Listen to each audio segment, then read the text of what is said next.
Console, online. HPG connection, online. Educational module, online. All systems, nominal. Hello, class, and welcome to On the Origin of Battlemechs Podcast, episode 77. Today we are talking about the Ostscout. I am your host, Brent Stewart. My co-host today is... I'm Chandler. And as I said, today we are talking about the Ostscout and the Ostscout 2C. The Ostscout is a mech that survived the succession wars relatively well. This is because many pilots were ordered to follow the adage, kill the meat, save the metal. But in this case, it often meant leaving their lancemates to die, resulting in the cliché of Ostscout pilots being detached and distant from their comrades. Another note on this feedback loop is that the Ostscout pilots tended to be much better pilots than they were gunners, for the Ostscout is a support mech, a relic and expensive or impossible to replace and repair. The Ostscout is known for its speed and sensor abilities, sporting advanced sensors and communication capabilities. Designed by Ostman Industries after the success of their Ostrock line, they wanted to break into the support mech niche, and they were successful. As the demand for the Ostrock grew, Ostman Industries transitioned their Ostscout line to produce more Ostrocks, but the Ostscout was still a profitable and sought-after machine. This resulted in Ost licensing the Ostscout to Kong Interstellar for the majority of its production until the factories were destroyed during the succession wars. The Ostscouts have no real variants for over the first 400 years, but with the rediscovery of many lost technologies, the Ostscout has had a sort of renaissance, leading to many new designs with different capabilities and mission parameters, also leading to the new machine pilots having a decreased survival rate. The Ostscout is one of the most iconic machines that you will not use in combat. The Ostscout 2C is a failed Clan Jade Falcon mech. Much of the design process is not available to us, but we do know can be described as, to use an industry term, a cluster. Ultimately, it was under-armored, improperly balanced for jumping, undersynced to jump, the most offensive to clan warriors, it lacked offensive weapons. The project was shut down after the initial prototypes failed to perform, and in fact performed worse than expected. The remaining materials were sold off to Clan Seafox to recoup some of the losses. To our knowledge, even the merchant clan was not able to find a buyer for these machines. That's never a good sign if they can't sell it. Yeah, because they can sell pretty much anything. So the Ostscout has the design quirks of improved communications, improved sensors, narrow/low profile, and rugged one. The Ostscout 2C has partial wings, bad reputation, no ejection system, obsolete in 3073, prototype, and unbalanced. It's a mech. It goes and finds things and hopefully does not find bullet to face. Yeah, it finds things it doesn't get found by other things. Yeah, don't get shot by anything larger than an AC-10. You can't take an AC-10 anywhere on this mech. It will rip right through your armor. Yep. So the first model we have is the OTT-7J, seen in 2600. And this guy has a movement profile of 8-12-8, and it has one medium laser. It's got 10 heat sinks, of course, because you have to have 10, and yeah, it doesn't have really any other equipment than a medium laser. So this is a scout, and it is meant to move fast. Medium laser have strength. So the Ostscout is 35 tons, so it is a light mech, but it is definitely heavier than a lot of other scout mechs we've talked about, like the Locust and the Flea. But having that jump of 8 is, well, that's real good. That's past the point where the numbers are always in your favor. Yeah, this thing moves. The speed of it, the only thing that holds it back is the, technology of its time. It could go faster, though. Not to be that person, but like they're bringing back the cicada from during the Stalker episode, for those of you who listen to us on a regular basis. The cicada 3G, which is a 40-ton mech, so it has 5 tons on the Ostscout, has the same movement profile and has an ER large laser and 2 medium lasers. Granted, it has an XL engine, endosteel, and ferro, so it's using everything at its disposal, but that's still a lot more equipment to get on something for 5 tons, and then also have it not be paper. Yeah. Now to stop talking about the stats and to talk about the art for a second, this has the art from the Recognition Guide, and it looks very Ost, but it also kind of looks kind of robotic, like futuristic, platonic robot, with a little bit of a jetpack over each shoulder. You can definitely see the Ost, lines, especially in the legs. You lose a little bit in the torso, but in the arms and legs, it's Ost. And also the cockpit. Yeah. Yeah, but it looks good. I really like this redesign. It is pretty, and I do like its feet. It's got, like 5 toes, 4 each at 90 degrees and 1 at the front, Yeah, and if you look at the new Ostsol art, you definitely see a lot of the same style, just bigger. Like, even the jump pack looks the same. It's just behind the mech now instead of coming over the shoulders. And the arms are a little beefier and the legs are a little beefier, which makes sense because it weighs, almost twice as much. Yeah. All right. So this guy's got a battle value of 596 and a point value of 21. We then come to the OTT-7JB, seen in the same year. This, of course, being the Royal model. It has the movement profile of 812-8, and it has a medium laser in the center torso and a Beagle active probe in the right torso. It's got 10 heat sinks, and it has endo steel. So, a little bit of a sensor upgrade, which is not too shabby. Yeah, I definitely like the addition of endo steel. I almost think an XL is the better choice, just because of the intended use of the Ostscout. Having something that's that fragile doesn't really affect it that much. Like, if this thing gets shot, it's going to die either way. So why not use the engine and not have to redesign the structure? That's fair. But it's a minor point. It's the B variant. It's better. Yeah. So this one has the older art, which is kind of classic. It's got the jump pack as a center thing behind, like in the center torso behind the cockpit this time. One thing I don't like about this art is it doesn't have hands. Like, it just kind of ends in like pointer little nubs. Yeah, which is a little weird because it doesn't have weapons there. Also, the legs look a little more spindly in this one. So, just mentioning back to what Chandler said about beefing up.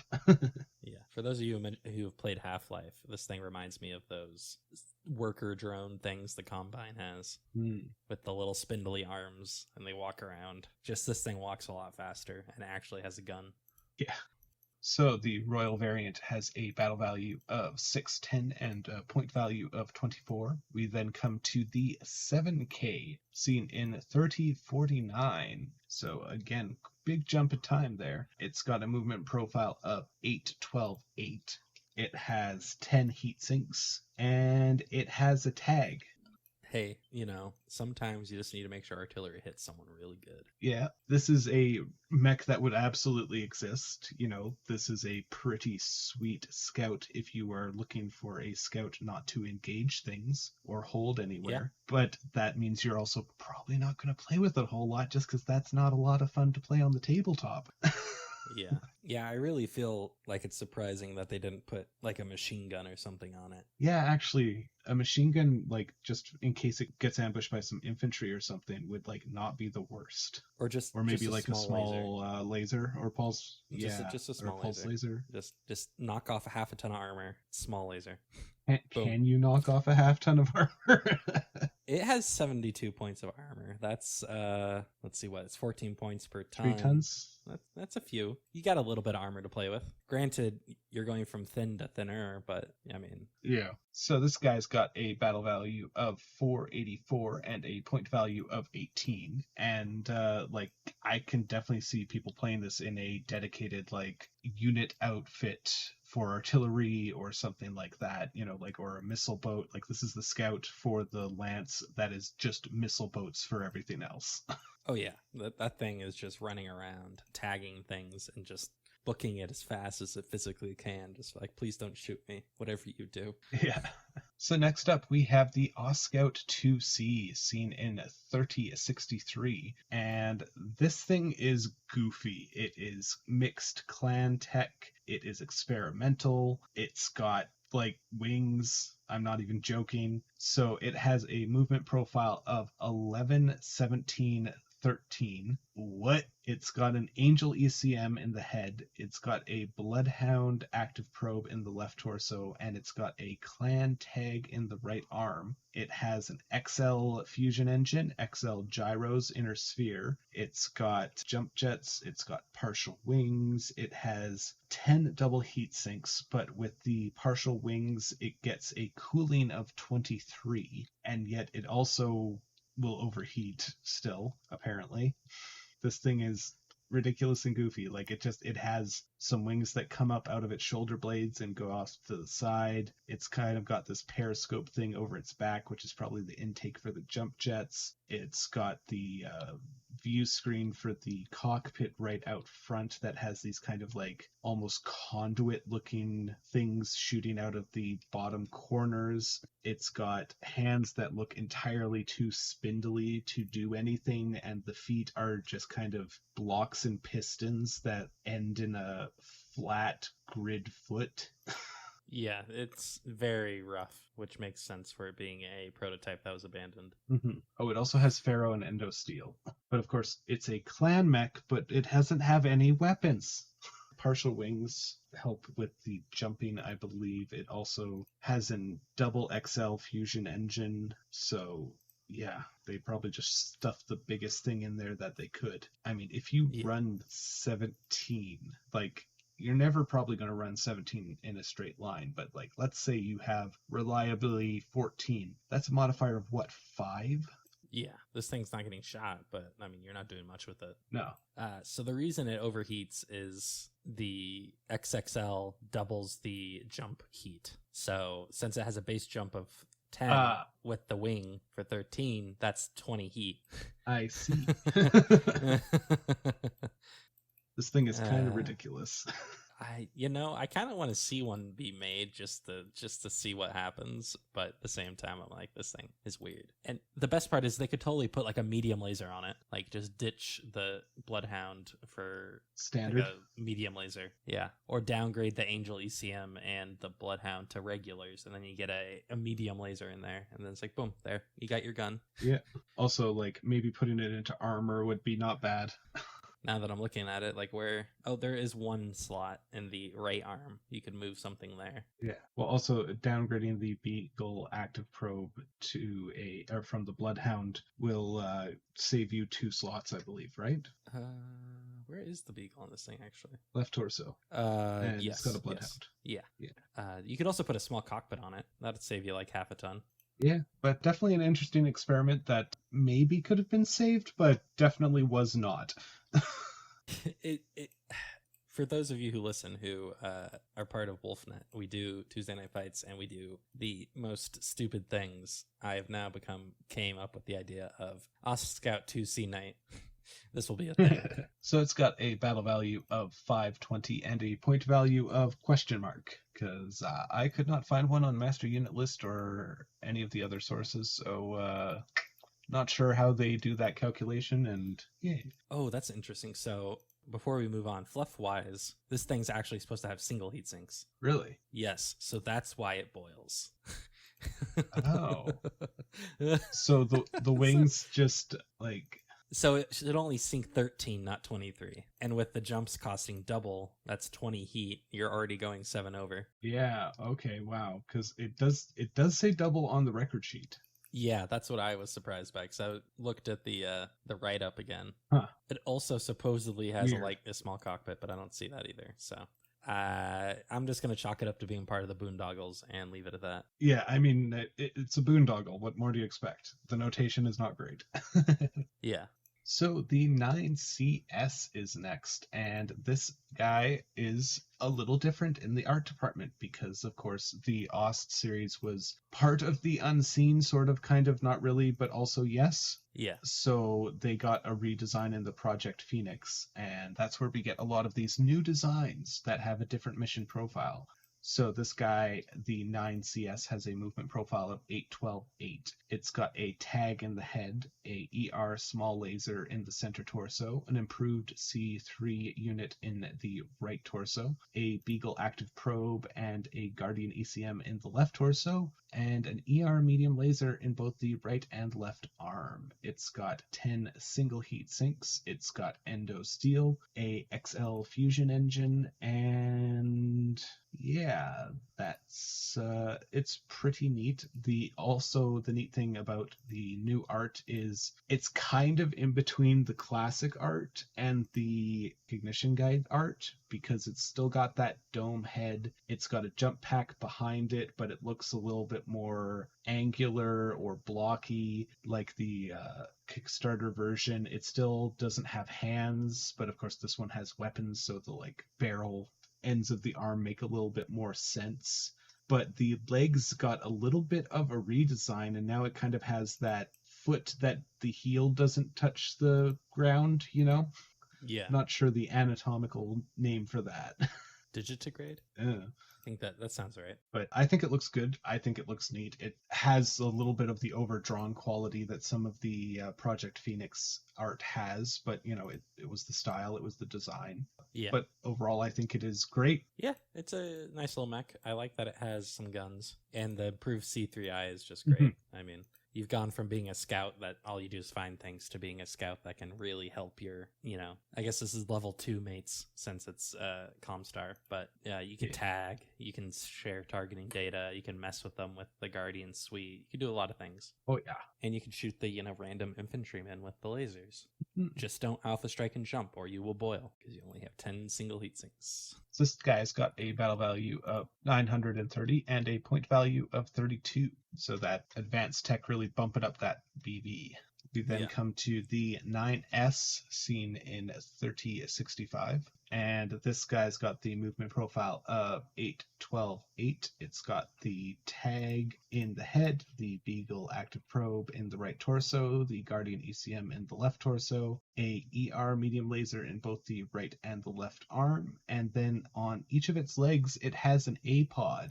It's got 10 single heat sinks, it's got a light fusion engine, it's got ferro and endo steel. I do like that in the art you can actually see the like pods kind of like on either side of the shin. Yeah, that's always a nice thing about the Project Phoenix art, is you can actually see the differences between the different variants. I mean, points for attention to detail. I really like this one. The 9S is fun this goes and finds things, tags, and then it could also defend itself against infantry or a very light tank. The biggest problem it has is still single heat sinks, so do not jump and fire your ER mediums together or you will boil, because that will be 18 heat. That'll get you to the first movement and fire modifier, I believe.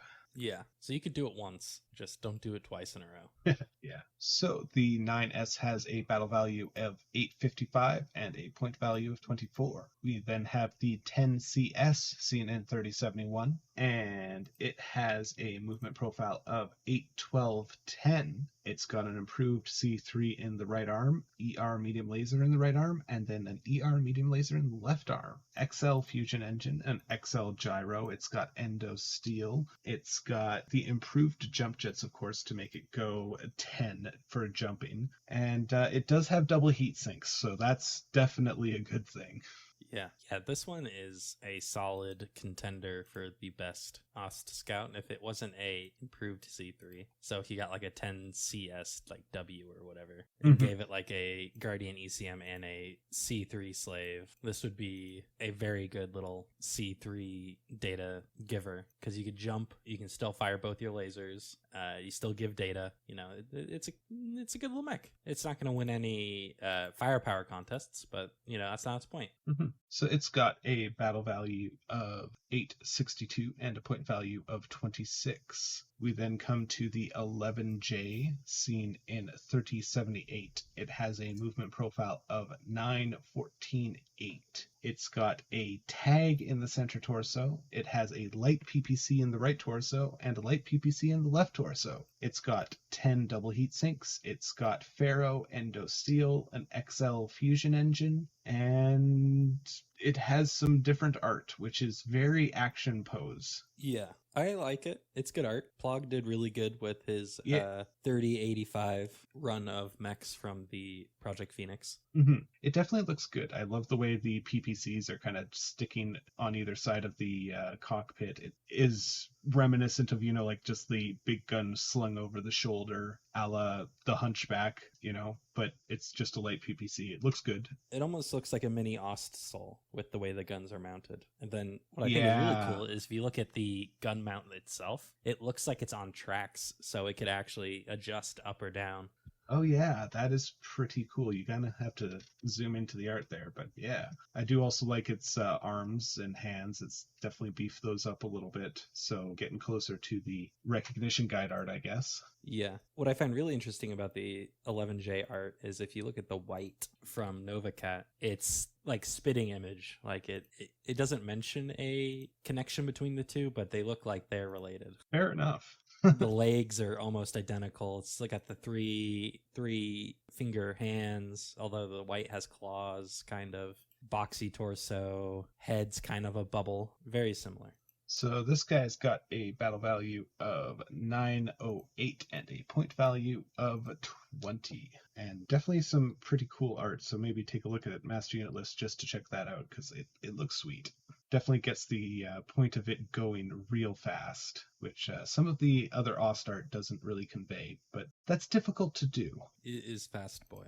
So next up we have the 12R seen in 3145, and it's got a movement profile of 8-12-8. It has an ECM suite in the right torso and a ER large laser clan in the center torso. It's got 10 double heat sinks, it's got a light fusion engine, and it has stealth armor and endo composite. Yeah, this guy's a nice little mech. Taking that scout and, making it harder to hit and a little better at scanning stuff. And yeah, no, the endo composite isn't actually that bad of a call, I think, because again, this thing just doesn't want to get hit at all. And with the stealth armor, that's definitely going to be much better. I mean, the ER large laser clan is going to give you 12 heat, and you've got 10 double heat sinks. So if you have the stealth armor on, you're going to be, generating 2 heat if you stand still, 3 heat if you walk, 4 heat if you run, and that's not even counting jump. So each turn you should probably take the large laser off, but still a neat machine. Yeah, and I think the endo composite's the choice on this one just because of slots. It was probably running out of slots to use. Endo composite, you don't have the extra damage you do with regular composite, but you also don't have the weight savings. I think it's half the weight savings of endo steel, but you also have half the slots used. Well, it has about 12. It has 12 slots free in the arms by itself, and so it could have totally one in the center torso. Yeah. Eh. Or even theoretically Pharaoh. Yeah, it's probably just used it because it was fancy and new, and they probably had some of it laying around, and the Ostscout could use it.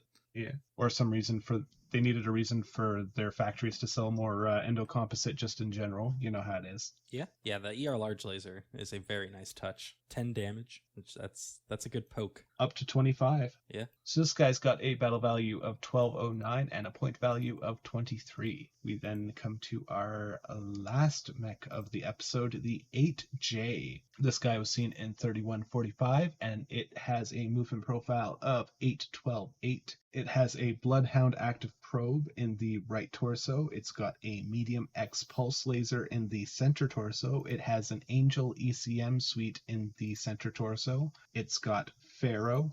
It's got an XL fusion engine. It has 10 double heat sinks. And yeah, this guy's pretty solid. Medium X pulse laser, always nice to see those because they're a little bit rare, but considering this is listed as standard tech now, X pulse laser standard tech, yay. Yep. So the medium X pulse laser's got a heat of 6 and a damage of 6 with a range profile of short 3, medium 6, long 9. Yeah, the fun thing about 3140 or 3150 is essentially everything is standard tech now. I think think the only things that aren't are Artemis 5 is still advanced. There's a smattering of other weapons that are still advanced. And then experimental is Hargel and like 2 other things that I can't remember off the top of my head that don't come up very often.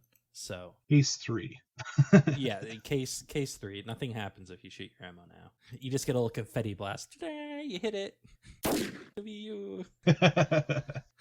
So a good solid scout. I mean, yeah, I could actually see the Ostscout being used, especially with this recognition guide variants a little bit more often. But the 8J has a battle value of 894 and a point value of 33. So we then come to our pilot profiles, and first up on the docket is Commander Mary Hopscotch Finn. And Chandler, why didn't you tell us about them? Yeah, so first up we have Commander Mary Hopscotch Finn, who is part of the Capellan Confederation. She was originally attached to the Chesterton Reserves. She would eventually be turned into an independent scout working for the various commands in the Capellan Confederation. Her exploits, most famously being the 1,000-kilometer chase, would become textbook examples for evading patrols and avoiding contact with the enemy.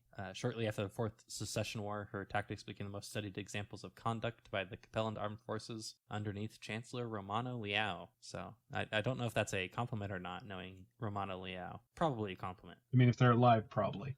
Yes. In addition, her ability to be a competent technician and keep her very valuable and hard-to-replace sensors operational was invaluable for the R&D of the Raven, and now that she's a test pilot for Hellespont with the Raven project, she has let her displeasure with the lack of speed and maneuverability of the Raven compared to the Ostscout. So, a little bit of jealousy there, but at the same time, if you put a Raven against an Ostscout, you're going to end up with a pulped Ostscout, assuming it could find it.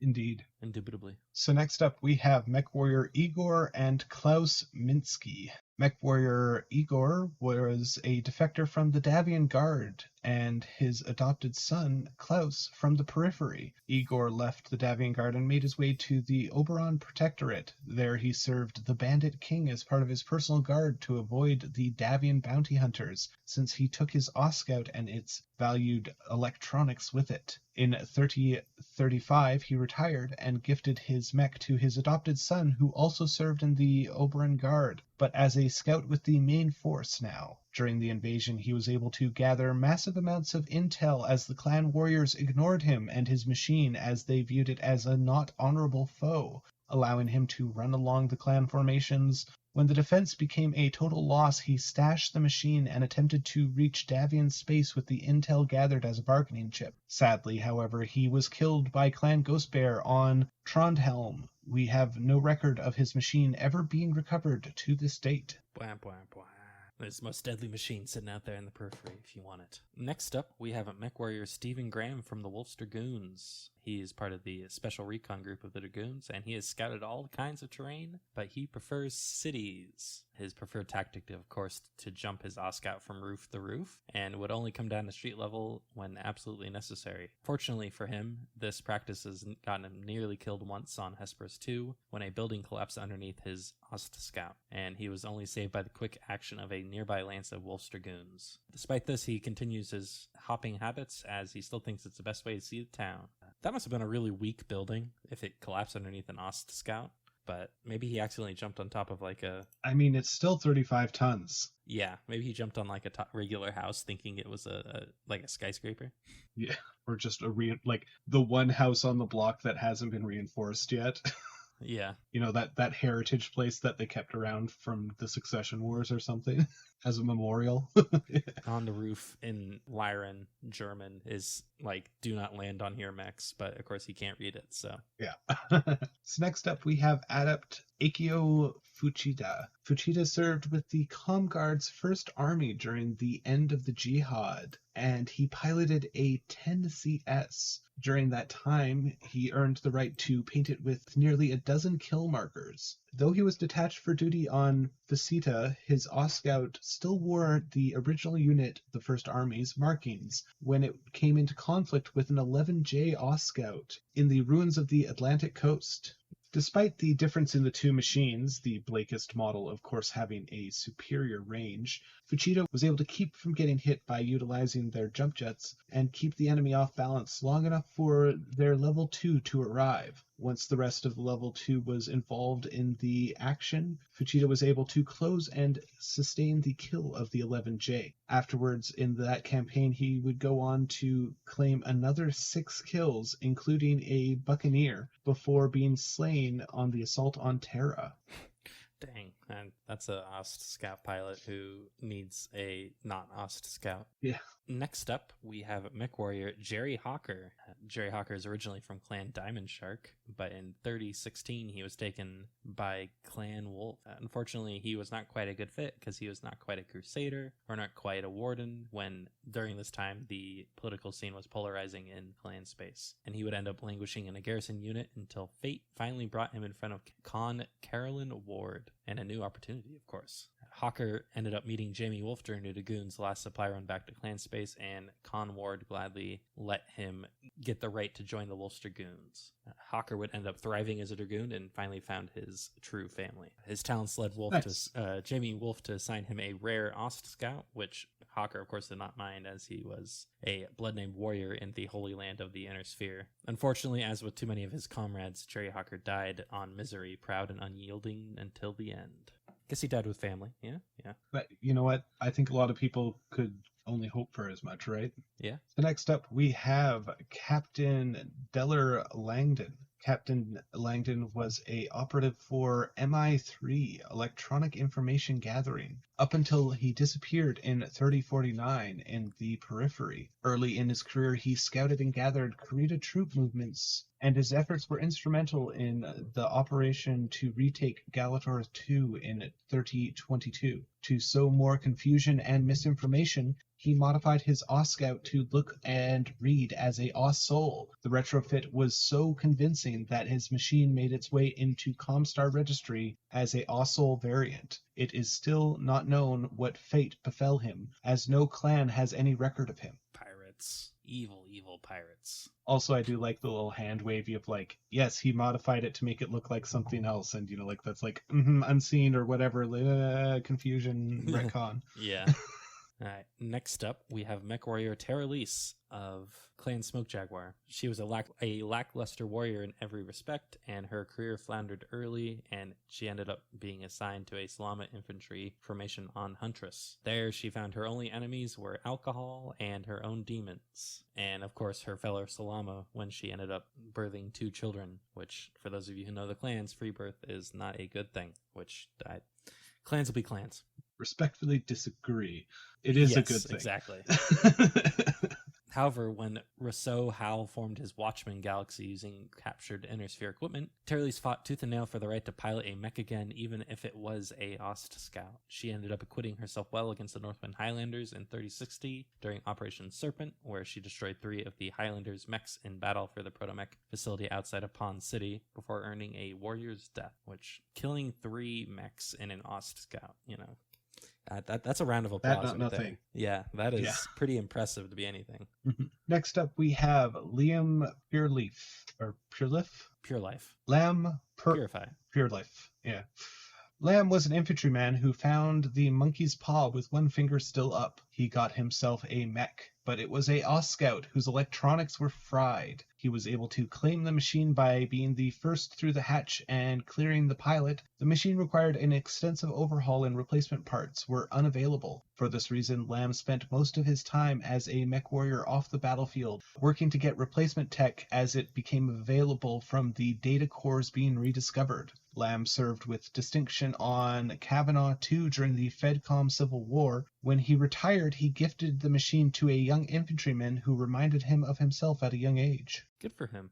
Not very often you hear about an infantryman becoming a mech warrior. Usually they die. Yeah. PBIs, man. PBIs. All right, next up we have Michael Mcalpine. Mcalpine ended up beating out several promising candidates to sign on with the Kellhounds in 3061. Being a loner, he originally engendered suspicion from the company, especially when it came out that he had a undisclosed relationship to Comstar. Though he was able to convince them that he harbored no secret allegiances, the cloud of suspicion around him never really dissipated, despite enduring even worse scrutiny during the Jihad. Mcalpine stayed with the Kellhounds until the war's end. He finally eliminated any uncertainty about his loyalties on Terra in August of 3078, where tactical data relayed by his Ostscout was the critical factor in saving some Kellhounds from a Blakist trap. Fortunately for Mcalpine, he never returned to the Hound's lines, and his final fate was never determined. My guess, he died. Yeah. that would be statistically likely given the campaign he was in. Yeah, and being in an Ostscout. Yeah. So next up we have Adept Greg Busherow. Greg, and to a lesser extent his immediate unit, were an abnormality. Serving first with the Comguard and then with the Word of Blake, he refused to relinquish his Ostscout when offered a Project Phoenix upgrade. The reason was his Ostscout had carried him through Tukiat, and so he believed it was good luck. And it was that good luck that would allow him to survive the jihad. He was also a conscientious objector, and some of his unit shared his views, but were less vocal about it. An interesting note for the Word of Blake, as he was not removed from service, and our records show that he was listed as present when the Ghost Bears destroyed the 3rd Division on Darien, but his mech and body were never recovered from the battlefield. It is believed he somehow escaped to the periphery with parts of his unit. Good for him. You go do you. Go be not pirates in the periphery. How often do you hear about a conscientious objector, let alone one from Word of Blake? I can't even think of the last time I heard a conscientious objector in Battletech. I don't think I've seen those words in Battletech. Yeah. All right, next up we have Lieutenant, because apparently it's not Lieutenant, it's Lieutenant, Kelvin Howe. Kelvin is the latest in his family to serve in the Davian Light Guards, and he is a hulking man often mistaken to be a small elemental. Ironically, his mech is a new Ostscout, and he is somehow able to squeeze himself into it. A bit of a bully and a braggart outside the cockpit, inside of his mech he is unmatched at scouting and rooting out the enemy, no matter what terrain. He does take a certain glee in retreating and watching his fellows duke it out with the enemy, which I'm sure does not engender him much love with his fellow pilots. Kelvin is not a very good fit for the 1st Davian Guard, but his family name and unrivaled skill as a scout have ensured his continued posting with the Davian Light Guards. So next up we have Brittany Hale. Brittany is a mech pilot, but not a Mechwarrior. She was first recorded in the Noisiel mech racing circuit during the season of 3090. She quickly gained a following, and as a result, her races had double the average ticket sales. With that kind of clout, she was able to set her own rider for the races, eventually investing and leveraging her assets into owning a respectable stable of her own. She still holds many track records even today using her modified Ostscout. How often do we hear about mech pilots that aren't Mechwarriors? It's even more rare. Not nearly enough. What is it with the Ostscout and being rare? For a rare breed, it has a lot of notable pilots. Yes, well, that's why it's so notable, because it's rare. All right, next up and last, we have Arcadia Zem, who is part of the Spirit Cats. She's an adoptee who has ended up serving with the 1st Protector Guardians, and she has rejected clan tradition and refused to give up her surname. This has, of course, caused many a trial of grievance and has had to defend her decision. Zem has a supernatural ability to find hidden things, making her a perfect fit for the new Kong Ostscout that she has acquired. She proved herself in a rare Capellan probing raid against the world of Engel 2 in 3149, where her Ostscout not only rooted out battle armor waiting in ambush, but jumped safely away to lend long-range firepower to the ensuing battle. She's credited with 3 kills from the battle and will seek a Star Commander's position soon. You go, Arcadia Zem. You show him who's boss. Yeah. I don't like that you have a last name. I'm going to beat you up. Proceeds to not be beat up. So next up we have our data dive, and we are once again going to look at the Terran Hegemony. When last we spoke of the Terran Hegemony, Ian Cameron, with the aid of his allies, founded the coalition known as the Star League. Now, Clash, remember, the Star League is not a government. It was a governing body that oversaw and enforced the laws and regulations to its member states, much like the EU of the pre-Terra Alliance era. The Star League, however, had an iron fist for enforcement called the Star League Defense Force. But a interstellar nation or nation of nations does not just appear overnight, fully formed. What?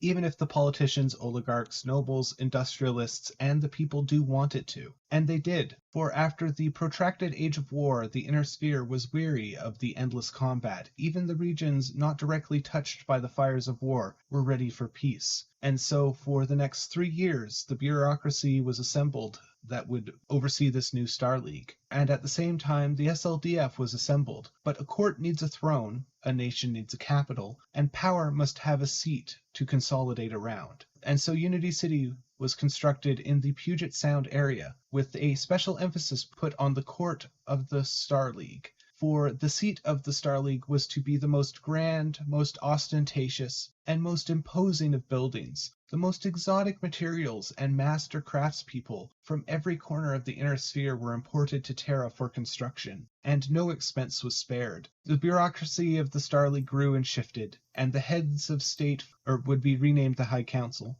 The ministers would expand and rename their positions, finally settling on First Lord's advisors. During the early days, the roles of advisors were limited and defined, but often all would put in their 2 credits. From Geneva, the structure of the Star League was constructed and spread throughout the Inner Sphere. As I am sure many of you can already see the issue, especially if you are from a colony whose administration is not sympathetic or attentive to your community's needs. For when we look at history again and again, we see that for solutions to problems to be effective and well received by the population, the solutions need to address the real needs of the community, and it is impossible for administrators in their ivory tower hundreds of light years away to understand the community's needs, and therefore find a responsive solution, especially when messages must be delivered by Pony Express or Jump Jet Circuit. We are, after all, pre-HBG and Black Box. For reference, we are still 8 years away from the first prototype of the black boxes, and 48 from the first HBG transmission on New Year's Day of 2630. This is all before you take into account that as time would pass, the protections and regulations the nobility and oligarchs disliked or cut into their profits and power were watered down or systematically not enforced, and that Ian Cameron had always wished to unite all of human space. This included the periphery. Sadly for Ian, a common character trait of the periphery, no matter what side of the Inner Sphere you are on, is a strong independent ideology, as well as an earned distrust of governments light years away. For the periphery states are all primarily composed of 2 groups of people and their descendants. Those who fled the Terran Alliance during the Exodus from the governmental corruption, abuse of power, and those who left the great houses who wished to be free of neo-feudalistic system and its generational abuse it learned from the Terran Alliance and then the Terran Hegemony. So it is little surprise that as a whole the periphery declined Ian's invitation to join this newly formed Star League. While we can criticize Ian and the Star League for their mismanagement of addressing the needs of their now Empire's provinces, and that they extracted value from the people to enrich themselves and fuel their pan-interstellar state industrial complex, that minored in war profiteering, and war crimes, we do, however, find it hard to criticize the organization, or at least its structure, that feeds on the profits. For the SLDF, who was very much the child of Ian and his wife, General Sandra North Cameron, who he had appointed Chief of Staff and Commander-in-Chief of the SLDF, they harvested the most experienced and loyal units, or royal units, from the Terran Hegemony armed forces to form the core of the SLDF. They then broke the organization into separate armies, one for each nation bordering the Terran Hegemony. The rest of the army was composed of units recruited from the great houses, but a great balancing act was done so that the army garrisoning the great house would not be primarily of that local house, or of nations bordering that house it garrisoned. This tactful balancing prevented an army from being at risk of defecting en masse, and also reducing the tensions of having border planets garrisoned by troops who, a few years ago, would have been an invading force. The rank and file were a minor concern, as disagreements traditionally devolved into a brawl and then water under the bridge, often resulting in beers at the bar. The officers were another matter. They were primarily pulled from the Terran Hegemony or Terran Hegemony-run war colleges to ensure loyalty. The civilian side of the Star League was known as the Bureau of Star League Affairs, or BSLA, and it had 6 departments: social relations, economic relations, Star League revenue, Department of Education and Information, and Star League administrators. As you can imagine, the Star League administrators received the lion's share of the funding and support, as their task, especially in the early days of the Star League, was particularly daunting. The Star League bureaucracy was doomed to fail, but despite that, they did try, and when we look at the operational and mission statement documents, we can see that they had tried to make the system flexible and responsive to the needs of the most far-flung part of their new coalition. Another reason the endeavor was doomed is because approximately 75% of the high-ranking BSLA officers or staff was appointed by Ian, and so, despite the best intentions and intelligence, we can see are no match for the vastness of the inner sphere. And so, for the first few years after the founding of the Star League, we see a massive machine being built and reinforcing itself to a position of unrivaled dominance. But as mentioned, the inner sphere is vast and communication is slow. Shortly after the signing of the Accords, Ian sent a copy to each of the periphery nations with an invitation to join. The transition time for each capital was approximately a year, and so within 2 years after the founding of the Star League, Ian received his response from each periphery state. They had all agreed to decline. I will leave you off today with this moment in history, a massive empire growing in need to prove itself and establish its power, and a fractured but fiercely independent group of ideologically aligned smaller nations who were forced to other themselves by an empire. Our sources for today are Sarna, Battletech Battlemech Manual, Master Unit List, Succession Wars TRO and RS, Experimental Tech Boondoggles, TRO 3075, Record Sheets 3075 H4, TRO 3085, Record Sheets 3085 Project Phoenix, and Ill Clan Recognition Guide Volume 2, and the Star League Sourcebook. This podcast is made possible by our supporters on patreon.com/on the Origin of Battlemechs, link in the description. Our social media on Twitter is at Origin of Mechs. We also have a community Discord, the Armory of Ouroboros, link in the description. You can email us at ontheoriginofbattlemechs@gmail.com. If you enjoy the show, please leave a review on your platform of consumption, tell your friends about us, and share on your community platform of choice. Special thanks to my friend Laura for the intro and outro. Our Ace Pilot Patreons are currently John Keith III. Class dismissed. Everybody have a great day. Stay safe out there. Module complete. System standby. Would you like to load the next module? He was trying to get into a bag of Wonder Bread, like an empty Wonder Bread, like into it. I mean, sometimes you just need a little bit of wonder in your life, right? That's true. 'Tis true. All right. On the other hand, you guys still have Wonder Bread up there? Well, no, like just a bag, like a bread bag like that, you know? Oh, okay. Yeah.